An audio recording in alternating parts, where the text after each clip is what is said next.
Assalamualaikum warahmatullahi wabarakatuh. Langit berwarna kelabu, gelombang lautan mengamuk, dan hujan turun seperti panah yang ditembakkan dari langit. Dipo, seorang nelayan asal sebuah desa kecil di pesisir Jawa, memegang erat tali perahunya yang terombang-ambing di tengah badai. Perahu kayunya yang sudah tua berderit keras, seolah berteriak melawan ganasnya alam. Ia tahu betul bahwa badai kali ini bukanlah badai biasa. Itu seperti murka dari lautan, dan ia hanya seorang manusia kecil yang mencoba bertahan hidup. Sehari sebelumnya, Dipo meninggalkan dermaga dengan penuh semangat. Dengan jaring baru yang diberikan oleh teman-teman sekampungnya, ia berharap dapat menangkap ikan dalam jumlah besar.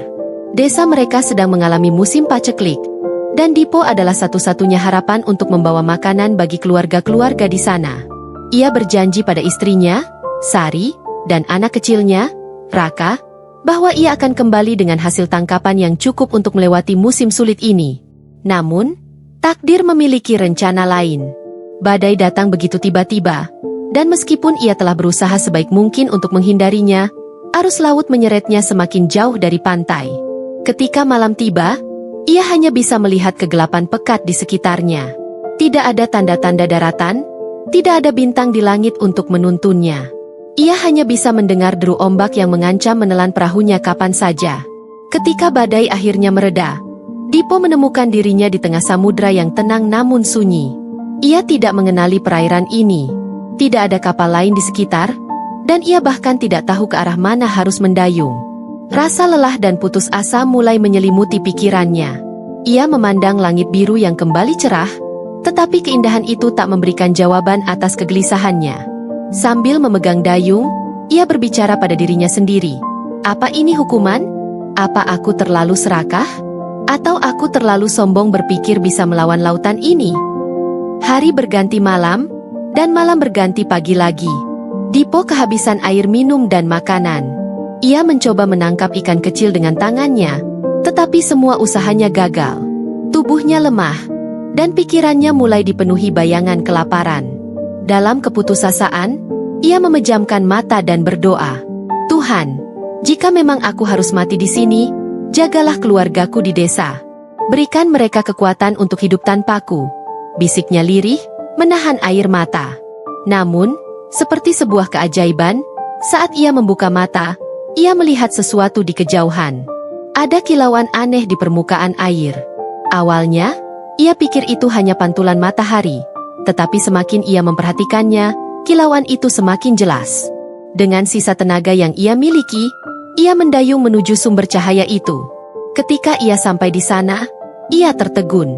Di atas sebuah batu besar yang muncul dari laut, duduklah seorang wanita dengan ekor bersisik yang bersinar seperti berlian. Rambutnya panjang dan hitam berkilau, jatuh seperti air terjun di punggungnya. Wanita itu menunduk, menangis terisak-isak. Air matanya jatuh ke laut, dan anehnya, setiap tetes air mata yang jatuh berubah menjadi mutiara. Dipo tidak percaya apa yang ia lihat. Ia berpikir bahwa mungkin ia sedang berhalusinasi karena kelelahan dan kelaparan. Namun, pemandangan itu begitu nyata. Wanita itu benar-benar ada, dan ia tampak begitu sedih. Ia adalah makhluk yang tidak pernah ia bayangkan akan ia temui, seorang putri duyung. Meskipun lelah, hati Dipo dipenuhi rasa ingin tahu. Ia mendekat dengan hati-hati, mencoba untuk tidak menakuti makhluk itu. Ketika ia mendayung lebih dekat, suara tangisnya semakin jelas terdengar. Itu adalah suara yang memilukan, penuh duka dan kesendirian. "Siapa kamu?" tanya Dipo dengan suara serak. "Kenapa kamu menangis?" Putri duyung itu mendongak, dan matanya yang besar dan biru bertemu dengan mata Dipo. Sejenak, ia tampak terkejut. Tetapi kemudian ia berbicara dengan suara lembut, "Mengapa manusia selalu datang saat aku menangis?" Dipo kebingungan dengan pertanyaan itu. "Aku tidak datang untuk mengganggumu," jawabnya jujur. "Aku tersesat di laut ini. Aku hanya seorang nelayan dari desa kecil." Putri duyung itu memandangnya dalam-dalam, seolah mencoba membaca kebenaran dalam kata-katanya. Setelah beberapa saat, ia menghela napas panjang. "Aku menangis karena kehilangan sesuatu yang sangat berharga bagiku," katanya akhirnya. "Apakah aku bisa membantumu?" Dipo bertanya, meskipun ia sendiri hampir tidak memiliki kekuatan tersisa untuk membantu dirinya sendiri. Putri Duyung itu menatapnya dengan penuh rasa ingin tahu. Manusia jarang menawarkan bantuan tanpa pamrih. Apa yang kamu harapkan dariku jika aku menerima tawaranmu? Dipo terdiam sejenak. Ia tidak tahu bagaimana menjawabnya. Ia tidak meminta apa-apa, hanya ingin membantu. Mungkin karena ia sendiri tahu rasanya kehilangan harapan. Aku tidak tahu apa yang bisa kuberikan, tetapi aku ingin membantu. Mungkin karena itu adalah hal yang benar untuk dilakukan. Jawaban itu tampaknya mengejutkan sang Putri Duyung. Ia tersenyum samar. Senyum pertama yang terlihat sejak Dipo menemukannya. Namun, senyum itu segera menghilang, digantikan oleh kesedihan yang dalam. Jika kamu benar-benar ingin membantuku, katanya pelan, kamu harus mendengarkan ceritaku. Tapi aku harus memperingatkanmu, ceritaku bukanlah cerita yang mudah didengar. Dipo mengangguk. Aku akan mendengarkan, katanya mantap. Putri Duyung itu mengusap air matanya yang bersinar seperti kristal. Ia kemudian menatap Cakrawala, seolah mencari kekuatan untuk memulai. Aku adalah pelindung laut ini, tetapi aku telah kehilangan sesuatu yang sangat penting, mutiara kehidupanku. Tanpa itu, lautan ini akan kehilangan keseimbangannya. Dipo hanya bisa diam, menunggu Putri Duyung itu melanjutkan. Ia merasa bahwa pertemuan ini akan mengubah hidupnya selamanya, meskipun ia belum tahu bagaimana caranya. Putri Duyung memulai ceritanya. Suaranya lembut namun penuh kesedihan yang dalam. Mutiara kehidupanku bukan sekadar benda, katanya. Itu adalah inti dari keberadaanku, pemberian dari lautan yang menjadikan aku pelindung perairan ini. Dengan mutiara itu, aku menjaga keseimbangan antara laut dan dunia manusia. Namun, sekarang mutiara itu hilang, dan aku takut bahwa laut ini akan segera berubah menjadi kutukan bagi semua yang hidup di sekitarnya. Dipo mendengarkan dengan saksama, meskipun ia sulit memahami sepenuhnya apa yang dimaksud oleh Putri Duyung. Bagaimana mutiara itu bisa hilang? Tanyanya akhirnya. Putri Duyung menatap ke arah Cakrawala yang jauh. Ada kekuatan yang ingin merebut kendali laut ini, sebuah kegelapan yang telah lama mengintai. Suatu malam, ketika aku sedang menjaga mutiara itu, mereka datang, bayangan yang tak berbentuk, tetapi penuh kebencian. Mereka merampas mutiara itu dariku dan meninggalkanku dengan rasa kehilangan yang begitu mendalam. Suaranya bergetar, dan sekali lagi air mata mulai jatuh dari matanya, menciptakan kilauan mutiara kecil di permukaan laut. Dipo merasa simpati yang mendalam untuk makhluk ini. Ia tahu bagaimana rasanya kehilangan sesuatu yang penting. Desa tempat ia tinggal telah mengalami kemiskinan bertahun-tahun. Tanah mereka tandus, dan ikan di laut semakin sulit ditangkap. Ia merasa bahwa kehilangan mutiara ini mungkin memiliki kaitan dengan nasib buruk yang dialami desanya. Aku harus menemukannya, Putri Duyung melanjutkan, tetapi kekuatanku semakin melemah tanpa mutiara itu. Semakin lama aku menunggu, semakin sulit bagiku untuk melawan kegelapan yang mengambilnya. Itulah sebabnya aku menangis. Aku merasa tidak ada lagi yang bisa kulakukan. Dipo menghela napas panjang. Ia merasa tubuhnya lemah, perutnya lapar. Tetapi ia tahu bahwa ia tidak bisa meninggalkan Putri Duyung ini sendirian. Kalau begitu, biarkan aku membantumu mencarinya, katanya dengan penuh tekad. Putri Duyung menoleh ke arahnya dengan tatapan terkejut. Kamu hanya manusia biasa. Bagaimana mungkin kamu bisa melawan kekuatan seperti itu? Aku memang hanya manusia biasa, jawab Dipo, tetapi aku juga seorang ayah dan seorang suami. Aku tahu bagaimana rasanya berjuang demi sesuatu yang kau cintai. Jika mutiara itu benar-benar penting untukmu dan lautan ini, maka aku akan melakukan yang terbaik untuk membantumu menemukannya. Putri Duyung terdiam sesaat, seolah sedang menimbang-nimbang niat Dipo. Akhirnya, ia mengangguk perlahan. Baiklah, katanya. Tetapi perjalanan ini akan penuh bahaya. Kamu harus siap untuk menghadapi hal-hal yang mungkin tidak pernah kamu bayangkan sebelumnya. Aku sudah tidak punya apa-apa lagi untuk kehilangan, jawab Dipo. Setidaknya, jika aku mati dalam perjalanan ini, aku tahu aku telah mencoba melakukan sesuatu yang berarti. Putri Duyung tersenyum tipis. Kamu manusia yang berbeda, katanya pelan. Namamu siapa? Dipo, jawabnya. Dan kamu? Aku disebut Kiara, kata Putri Duyung itu. Sekarang, dengarkan baik-baik, Dipo. Mutiara kehidupanku telah dibawa ke dasar lautan, ke tempat yang gelap dan penuh bahaya. Mereka yang mencurinya tidak akan menyerahkannya dengan mudah. Kita harus melewati 3 rintangan besar untuk mencapainya. Dipo menatap Kiara dengan serius. Apa rintangannya? Tanyanya. Kiara mulai menjelaskan. Yang pertama adalah gerbang karang hitam, sebuah labirin karang yang penuh jebakan. Banyak pelaut yang mencoba melewatinya tetapi tidak pernah kembali. Yang kedua adalah sang penjaga gelap, seekor naga laut yang menjaga mutiara itu. Ia sangat kuat dan tidak pernah tidur. Dan yang terakhir adalah cermin kehidupan, sebuah tantangan yang akan menguji hatimu. Jika hatimu tidak murni, kamu tidak akan bisa melanjutkan. Dipo merasa napasnya tertahan. Tantangan-tantangan itu terdengar mustahil untuk dilalui. Namun, ia tidak menunjukkan keraguan pada wajahnya. Ia hanya mengangguk dan berkata, "Kita akan melewatinya." Melihat keberanian Dipo, Kiara merasa ada harapan kecil yang mulai tumbuh di dalam hatinya. "Baiklah," katanya. "Tetapi sebelum kita memulai perjalanan ini, kamu harus beristirahat dan mengembalikan energimu. Aku akan memanggil teman-temanku di laut untuk membawakan makanan dan air." Dipo mengangguk dengan rasa terima kasih. Ia menutup matanya sejenak, membiarkan dirinya beristirahat di atas perahu kecilnya sementara Kiara berenang menjauh untuk mencari bantuan. Setelah beberapa saat, ia kembali dengan ikan segar dan buah-buahan laut yang aneh namun lezat. Dipo makan dengan lahap, merasa tubuhnya sedikit lebih kuat. Setelah makan, mereka mulai bersiap untuk perjalanan. Kiara menjelaskan bahwa ia akan memimpin jalan, tetapi Dipo harus tetap waspada terhadap bahaya yang mungkin muncul. Mereka meninggalkan batu besar tempat Kiara sebelumnya menangis dan mulai bergerak menuju gerbang karang hitam, rintangan pertama yang menunggu mereka. Saat mereka mendekati tempat itu, lautan yang sebelumnya tenang mulai berubah. Gelombang menjadi lebih besar, dan langit yang cerah mulai dipenuhi awan kelabu. Dipo merasakan perasaan tidak nyaman yang semakin besar di dalam dirinya. Tetapi ia tetap mendayung dengan tekad, mengikuti Kiara yang berenang di depannya. Dari kejauhan, Dipo melihat sesuatu yang aneh. Sebuah dinding karang hitam menjulang tinggi di hadapan mereka, membentuk labirin yang tampak tak berujung. Suara gemuruh ombak yang menghantam karang terdengar mengerikan, seperti suara peringatan bagi siapapun yang mencoba memasuki tempat itu. "Kita sudah sampai," kata Kiara, suaranya terdengar tegang. "Ini adalah rintangan pertama kita.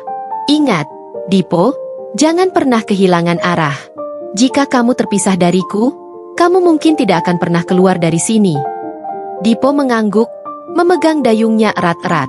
Ia tahu bahwa ini baru permulaan, tetapi ia sudah bertekad untuk tidak menyerah. Apapun yang terjadi, ia akan membantu Kiara menemukan mutiara kehidupannya.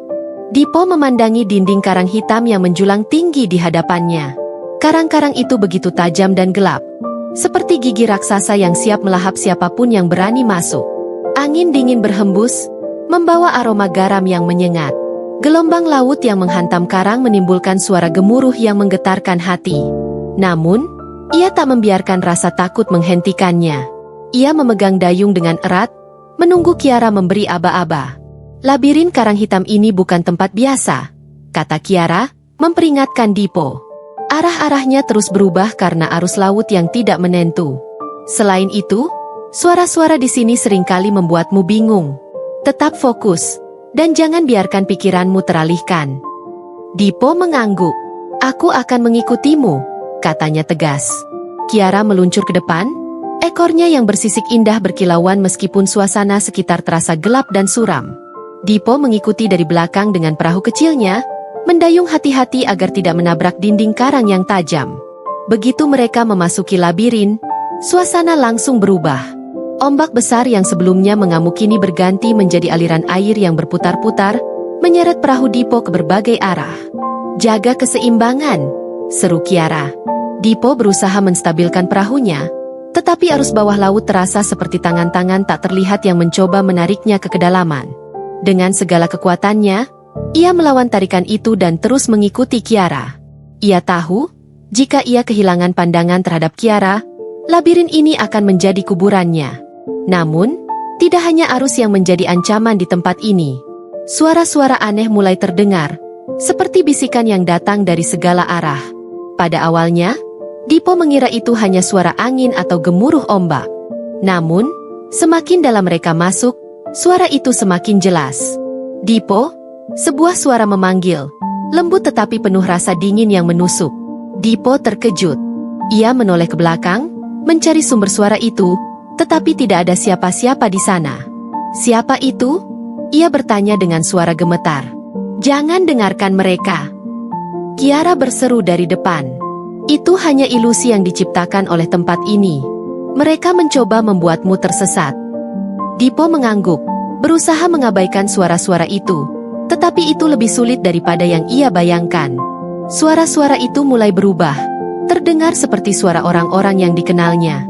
Ia mendengar suara istrinya, Sari, memanggilnya dengan penuh kecemasan. Dipo, pulanglah. Jangan tinggalkan kami. Ia menoleh lagi, tetapi yang ia lihat hanyalah kegelapan di belakangnya. Suara itu begitu nyata, begitu mengganggu, sehingga ia hampir kehilangan kendali atas dayungnya. Tetapi ia mengingat kata-kata Kiara, bahwa ini semua adalah tipu muslihat. Ia memejamkan mata, mencoba menenangkan dirinya.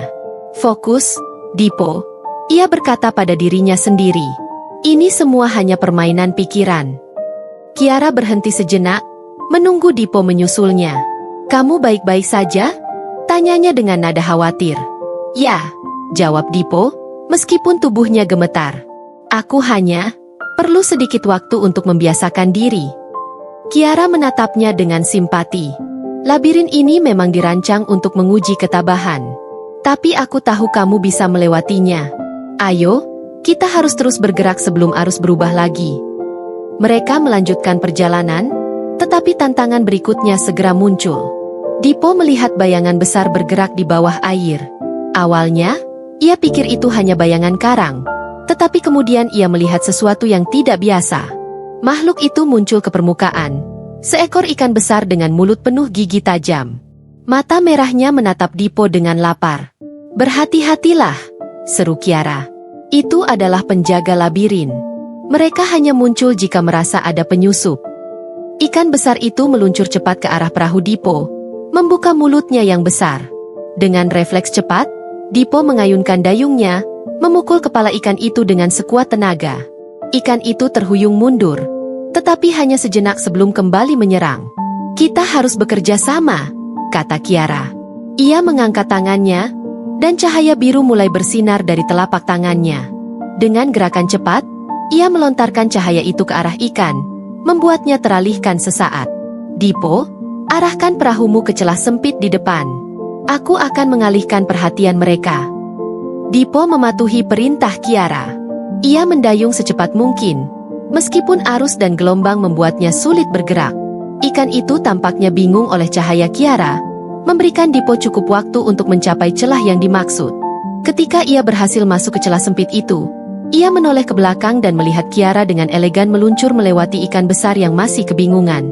Beberapa detik kemudian, ia menyusul Dipo, dan mereka akhirnya keluar dari jangkauan makhluk itu. Dipo menghela napas lega. Itu sangat dekat, katanya, masih terengah-engah. Kiara tersenyum tipis. Itu baru permulaan. Masih ada tantangan yang lebih sulit di depan. Namun, sebelum Dipo bisa menenangkan dirinya, ia menyadari bahwa mereka telah mencapai bagian terdalam dari labirin. Di sini, tidak ada arus yang mengalir, hanya kesunyian yang menakutkan. Karang-karang di sekitar mereka tampak lebih besar dan lebih menyeramkan, dengan bentuk-bentuk aneh seperti cakar yang keluar dari dindingnya. Tunggu, kata Dipo tiba-tiba. Apakah itu gerbang? Di depan mereka, sebuah celah besar berbentuk seperti pintu melengkung berdiri di antara dua karang yang sangat tinggi. Cahaya biru pucat memancar dari dalamnya, memberikan aura misterius. Ya, kata Kiara, itu adalah gerbang karang hitam. Begitu kita melewatinya, kita akan keluar dari labirin ini. Tetapi aku harus memperingatkanmu, gerbang ini memiliki penjaga terakhir. Dipo merasakan ketegangan meningkat di dadanya. Apa yang harus kita lakukan? Tanyanya. Penjaga gerbang hanya akan membiarkan kita lewat jika kita menunjukkan keberanian sejati, kata Kiara. Ini bukan tentang kekuatan fisik, tetapi tentang kekuatan hati. Jika ada rasa takut atau keraguan dalam dirimu, dia tidak akan membiarkanmu pergi. Dipo mengangguk. Meskipun ia tidak sepenuhnya yakin bahwa ia tidak merasa takut. Namun, ia tahu bahwa ia harus mencoba. Bersama-sama, ia dan Kiara mendekati gerbang itu, bersiap untuk menghadapi ujian terakhir di labirin ini. Ketika Dipo dan Kiara mendekati gerbang karang hitam, suasana di sekitar mereka menjadi semakin sunyi. Tidak ada lagi suara gemuruh ombak atau arus air yang menderu. Dunia terasa terhenti. Hanya ada cahaya biru yang samar memancar dari gerbang, memberikan kesan magis namun juga menakutkan. Dipo memegang dayungnya dengan erat, merasakan jantungnya berdebar keras. "Apakah kamu siap?" tanya Kiara dengan nada lembut namun serius. Dipo mengangguk. "Aku tidak tahu apa yang akan terjadi, tapi aku siap menghadapi apapun." Kiara tersenyum samar. "Itulah keberanian sejati, Dipo. Namun, ujian ini tidak sesederhana itu. Jangan lupa, yang diuji di sini bukan ototmu, tetapi hatimu." Begitu mereka melangkah lebih dekat, gerbang itu mulai bersinar lebih terang. Udara di sekitarnya terasa berat, seolah-olah menekan tubuh mereka. Tiba-tiba, dari tengah gerbang, muncul sosok bayangan besar.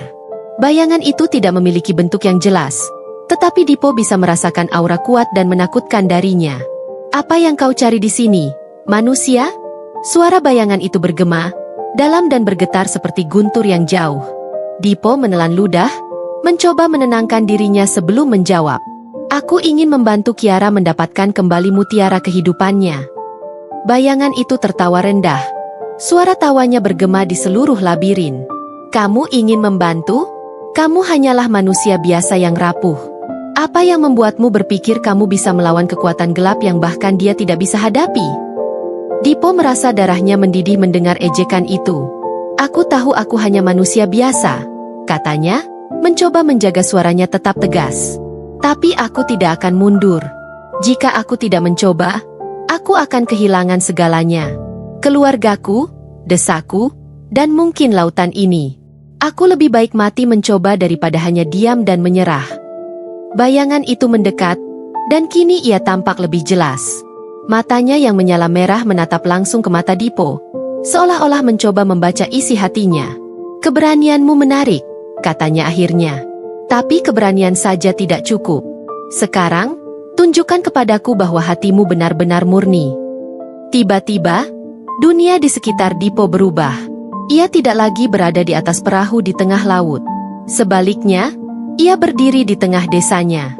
Ia melihat rumahnya, rumah kecil yang sederhana namun penuh dengan kenangan. Di sana, istrinya, Sari, berdiri di depan pintu, memanggilnya dengan suara lembut. "Dipo, ayo pulang," kata Sari. "Semua ini hanya mimpi buruk. Kamu tidak perlu melanjutkan perjalanan ini. Kembalilah padaku dan Raka." Dipo merasa dadanya sesak. Ia merindukan keluarganya lebih dari apapun. Ia ingin kembali, ingin memeluk istrinya dan anaknya, ingin merasa aman di rumahnya sendiri. Namun, sesuatu dalam dirinya merasa ada yang salah. "Sari," panggilnya pelan, melangkah mendekat. "Apakah ini benar-benar kamu?" Namun, saat ia mendekat, pemandangan itu berubah. Desa yang sebelumnya tampak damai kini menjadi suram. Langit berubah menjadi kelabu, dan Sari perlahan memudar, digantikan oleh bayangan gelap yang sama yang ia lihat di gerbang. "Kamu tidak bisa mempercayai mata atau hatimu di sini," suara bayangan itu bergema. "Apa yang benar-benar kamu inginkan, manusia? Apakah kamu ingin kembali ke keluargamu? Atau kamu benar-benar berniat membantu makhluk yang bahkan bukan dari duniamu?" Dipo terdiam, merasakan konflik besar di dalam dirinya. Ia memang ingin kembali ke keluarganya, tetapi ia juga tahu bahwa jika ia meninggalkan perjalanan ini, Kiara akan kehilangan segalanya, dan lautan mungkin akan menjadi tempat yang tidak bisa dihuni lagi. Ia menutup matanya, mencoba mencari jawaban di dalam hatinya. "Aku mencintai keluargaku," katanya akhirnya, suaranya gemetar. "Tapi aku juga tidak bisa mengabaikan penderitaan orang lain, meskipun dia bukan manusia. Jika aku bisa membantu, maka aku harus membantu. Aku akan kembali ke keluargaku, tetapi bukan dengan melarikan diri dari tanggung jawabku. Aku akan kembali dengan membawa harapan, bukan penyesalan." Begitu kata-kata itu terucap, dunia di sekitarnya kembali berubah. Ia kini berdiri di hadapan gerbang, dan bayangan besar itu memandangnya dengan cara yang berbeda. Ada sesuatu yang berubah dalam aura bayangan itu, seolah-olah ia kini menghormati Dipo. "Kamu telah membuktikan dirimu," kata bayangan itu akhirnya. "Keberanian dan ketulusan hatimu akan menjadi kekuatanmu. Aku akan membiarkanmu lewat, tetapi ingat, ini baru permulaan. Tantangan yang lebih besar menantimu." Cahaya biru dari gerbang tiba-tiba menjadi sangat terang, dan bayangan itu menghilang. Gerbang karang hitam terbuka perlahan, memperlihatkan lautan yang tenang di sisi lain. Dipo menghela napas lega, merasa seolah-olah beban besar telah terangkat dari bahunya. Kiara menatapnya dengan penuh kekaguman. "Kamu benar-benar luar biasa, Dipo," katanya. "Tidak banyak manusia yang bisa melewati ujian ini. Hatimu kuat, dan aku sangat berterima kasih atas keberanianmu." Dipo tersenyum kecil. "Aku hanya melakukan apa yang harus aku lakukan," katanya dengan sederhana. Namun, ia tahu bahwa perjalanan mereka masih jauh dari selesai. Mereka kini telah melewati rintangan pertama, tetapi tantangan yang lebih besar, sang penjaga gelap, masih menunggu mereka. Dengan semangat baru, mereka melanjutkan perjalanan, menuju ke kedalaman lautan yang lebih gelap dan lebih berbahaya. Setelah melewati gerbang karang hitam, suasana laut berubah drastis. Langit yang sebelumnya dihiasi cahaya biru magis kini semakin gelap, diselimuti awan kelabu pekat. Lautan di depan mereka tampak seperti permadani hitam yang luas tanpa ujung. Udara menjadi lebih dingin, dan hanya suara riak air kecil yang memecah keheningan. Dipo mendayung dengan hati-hati, mengikuti Kiara yang berenang di depan. Keduanya tahu bahwa tantangan berikutnya adalah sang penjaga gelap, makhluk yang selama ini menjadi penghalang utama siapapun yang mencoba merebut kembali mutiara Kiara. Kiara tampak tegang, ekornya yang biasanya berkilauan kini terlihat lebih suram di bawah sinar minim yang ada. Penjaga gelap adalah makhluk yang diciptakan dari kegelapan dan rasa tamak. Kiara menjelaskan dengan suara rendah. Ia tidak memiliki belas kasihan dan hanya mematuhi perintah kekuatan yang mencuri mutiara itu. Tapi ada satu hal yang harus kamu tahu, Dipo. Ia tidak hanya menyerang dengan kekuatan fisik, tetapi juga dengan ketakutan. Apapun yang kamu takutkan, ia akan menggunakannya untuk melemahkanmu. Dipo mengangguk. Ia menggenggam dayungnya dengan erat, berusaha menguatkan hatinya. "Aku akan mengingatnya. Aku tidak akan membiarkan rasa takut menghentikanku." Perjalanan mereka terus berlanjut hingga akhirnya mereka mencapai sebuah wilayah yang tampak seperti dasar lautan yang tenggelam dalam kegelapan abadi. Di depan mereka, Dipo melihat sesuatu yang besar bergerak di dalam bayangan air. Pada awalnya, ia tidak bisa melihat dengan jelas. Tetapi ketika makhluk itu naik ke permukaan, ia tercekat. Sang penjaga gelap muncul perlahan, tubuhnya melingkar seperti naga laut raksasa. Sisiknya hitam legam, dan matanya bersinar merah seperti bara api. Tubuhnya begitu besar sehingga ia tampak seperti menutupi seluruh permukaan laut di sekitar mereka. Ketika makhluk itu membuka mulutnya, deru napasnya saja cukup untuk membuat perahu Dipo bergoyang. "Apa yang kalian cari di wilayahku?" Suara sang penjaga gelap bergema, dalam dan menggetarkan, seperti gemuruh petir yang jauh.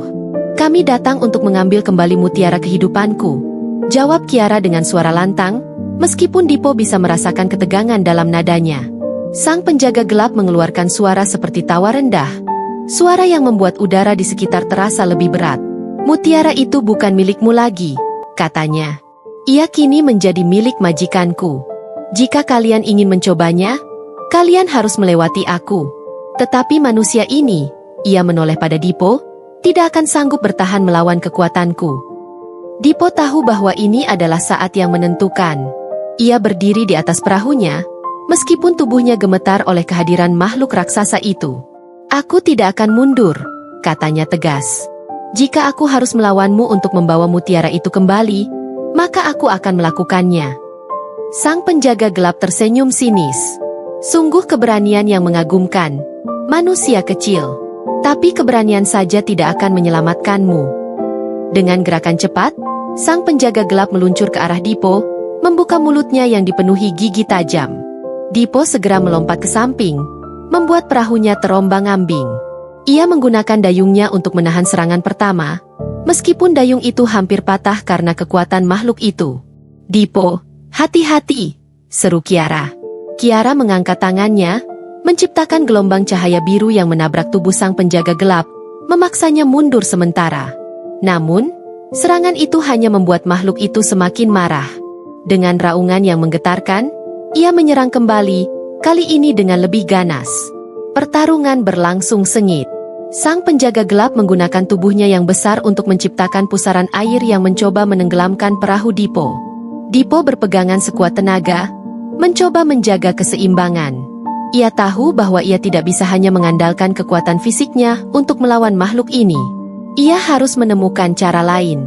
Tiba-tiba, Dipo teringat kata-kata Kiara sebelumnya. Penjaga gelap menggunakan rasa takut untuk melemahkan lawannya. Mungkin itu adalah kunci untuk menghadapinya.